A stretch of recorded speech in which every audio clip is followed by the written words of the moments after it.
I started orienteering in 1978.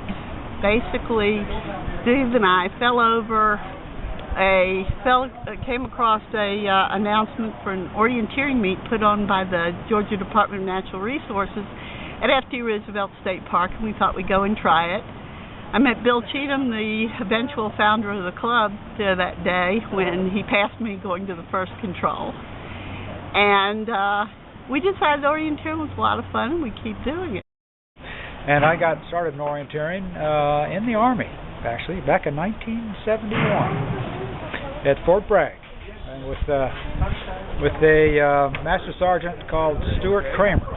And he was in Special Forces, and we learned how to orienteer, and they were making tryouts for the Army team back in those days. But I had better things to do, so I finished up my tour with the Army, and then decided that was a good sport to do, and it'd be great if I had this kind of sport in high school, because this is really what I would like to do in high school.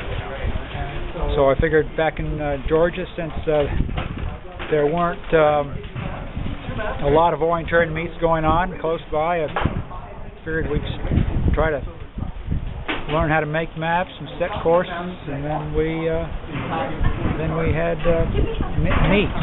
We would put on meets. A couple of us, Shannon Houses, Fortenberry, and I would put on meets, and maybe two people would show up, in the middle of the winter time, and but there was enough enthusiasm to keep going, so we've been doing it ever since. Oh yes, our first time ever to an A meet. I got off at midnight, went home, packed up the van, went to one of our founding members' houses where everybody else was waiting, and we all packed up stuff into my van, and we drove all the way to St. Louis, and that evening we arrived and got our maps and went out on our first ever color map. On the way there, I had made flashcards because we had never had descriptions before. We had to learn those. And I remember finding the first couple of controls on that practice course. About the third or fourth control, I couldn't seem to concentrate. I had forgot I was up for 36 hours without sleeping. So we have George Wood here today. And George was one of our founding members. His name was on the charter. You have a reputation in our club, I don't know if you knew it or not, that you are kind of a bit of a clown. Me? And one of the things you're famous for is this gigantic orienteering flag that we've seen at some meets. How did you come across that? Somehow we got the idea to make this huge bag. And this was more or less to aggravate our by-the-book orienteers, especially the ones that come in with complaints and discrepancies about non-standard procedures. So we decided we'd put a big bag out there just to have some fun with those people, but everybody else enjoys it too, so we kept on putting it out there. Makes the meet a little different. I remember one time I had that big bag out there, and Kevin had a little teeny one about 3 inches. So we put the big bag on one point and the little teeny one on another point, just for variety, just to average out the size. We're with Bill Farrell today, and he is one of the founding club members. Do you remember when the first meet was you went to and how you came to Georgia Orienteering? It's a sad story. I found it, I don't even remember how. I think in a newspaper article and some publication that no longer exists. And the first meet, and this is a good sign of how much of an orienteer you're going to be, I couldn't find the first meet or maybe the first 2 meets. And when I finally found the third meet, I was there ready to go, and Bill Cheatham, who started our club and he was doing everything at that time, he said, "Well, where's your canoe?" And I said, "Well, I'm coming orienteering." He said, "Well, this is a canoe orienteering." And I said, well, how am I supposed to know that? He said it had orienteering with a C after it. Well, you know, you have to learn. And I even had, coming to that meet, I almost didn't make it there because in the Southern tradition, I asked a guy for directions, and he says, oh yeah, I understand, I know where that is. You go down this way. And then he went, no, you go down this way. And then, believe it or not, he said, you can't get there from here. So I tried to hang in, and I made it finally to what was my first meet, even though I didn't go out. But when I finally was able to get out there, I had so much fun that, it's, been my major life sport. And then, did they have an A meet shortly after that? That was a park-sponsored A meet? Actually, it wasn't an A meet. It was just somebody at the Department of Natural Resources had learned something about orienteering. The meet was actually on a black and white photocopy of the USGS, so it was really tough, you know. And when we went there to sign up for the meet, they told us they had 3 courses, short, medium, and long. So we chose medium. Sounded okay to us. It was an orange course. So I had done a little bit of compass work before when I was in Girl Scouts. So Steve and I went around, and I would say, well, it's 42 degrees from here, you know, that sort of thing. Kind of like the old-fashioned Army way of doing land navigation. But we found all the points. It took us forever. You know, they didn't have a time limit. We were out something like 3 hours and 20 minutes to find this. But we did find all the points. And it was a lot of fun. But the Georgia DNR didn't exactly have it together as far as that's concerned. And the very next year we went back, they had another meet. The Georgia DNR did. And the same park, same map, same courses, and did it again. We did a lot better the second time, you know. And that's when Bill Cheatham had a sign up at that meet saying he was forming an orienteering club and would anybody like to join. So we went and signed up, and at that time the club was called the Oconee Orienteering Club because that was the name of the county that Bill lived in. It was also the name of the national forest, you know. Okay.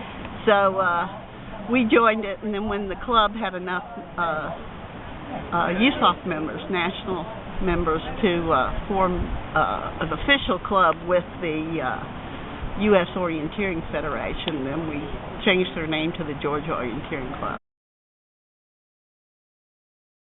And Bill has been really active in mapping. So, Bill, could you tell us about some of your mapping experiences over the years? Oh, well, they all were bad, all the mapping experiences. But that's what you need if you're going to do orienteering. You have to have a map.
Martha Carr here. She's a longtime Georgia Orienteering Club member, and Martha has done one of quite a few A meets over the years, being the A meet director. And we just wanted to ask Martha, what the heck is that like?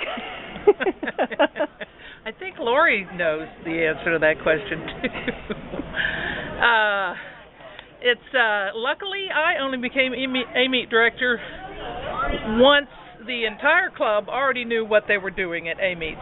So it just took a person to kind of get things together and communicate with all the individuals who normally volunteer for all their appointed posts. You've probably seen the same people at the start line, the same people at the finish line of results for quite a few years. So it's like it almost runs automatically, but not exactly.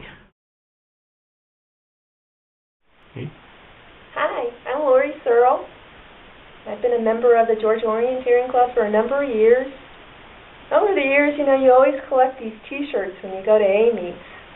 Being an A meet director, you sometimes get to design them too. But between Sam and I, we've got so many T-shirts we didn't know what to do with them, so we got the idea to make a T-shirt quilt. So this is the first quilt I made. It covers from 1993 to 2002. And includes a couple of our medals that we won. And this is a T-shirt quilt that I just finished.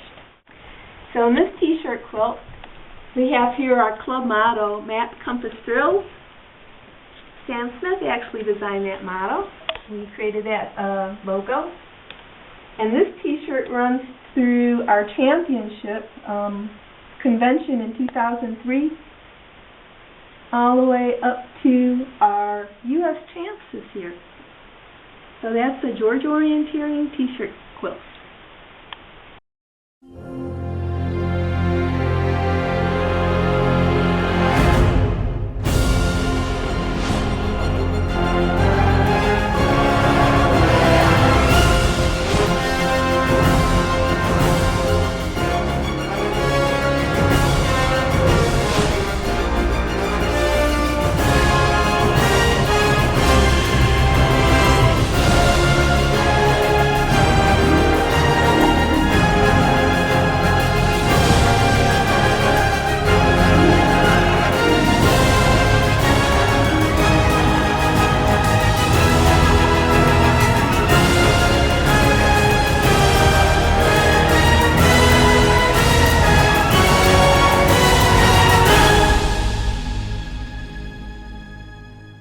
Now, which one of you is better at orienteering? Thank